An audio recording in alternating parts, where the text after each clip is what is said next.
Taste the Daily. Namakkal மாவட்டம் பள்ளப்பாளையம் ஏரி நிலத்தை திமுக பிரமுகர் ஆக்கிரமிப்பு செய்ததாக குற்றம் சாட்டி கிராம மக்கள் உண்ணாவிரத போராட்டத்தில் ஈடுபட்டனர்.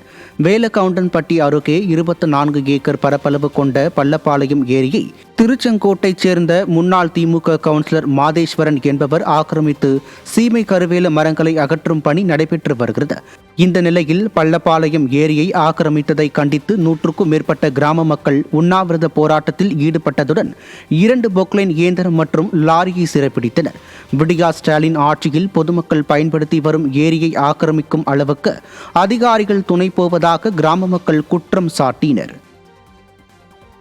கடலூர் மாவட்டம் நெய்வேலி NLC பாரதி விளையாட்டரங்கத்தில் யோகா பயிற்சியின் போது உணவு சாப்பிட்ட மாணவர்களுக்கு வாந்தி மயக்கம் ஏற்பட்டது. நெய்வேலி NLC பாரதி விளையாட்டரங்கத்தில் யோகா தினத்தை முன்னிட்டு 10க்கும் மேற்பட்ட பள்ளிகளைச் சேர்ந்த 5000த்திற்கும் மேற்பட்ட மாணவ மாணவிகள் பயிற்சியில் ஈடுபட்டிருந்தனர். அவர்களுக்கு NLC நிறுவனம் சார்பில் உணவு வழங்கப்பட்டது.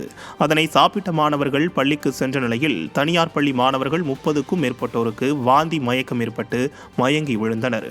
அவர்களை ஆசிரியர்கள் NLC மருத்துவமனையில் சிகிச்சைக்காக அனுமதித்தனர். இந்த சம்பவம் பெற்றோர் மத்தியில் பரபரப்பை ஏற்படுத்தியது.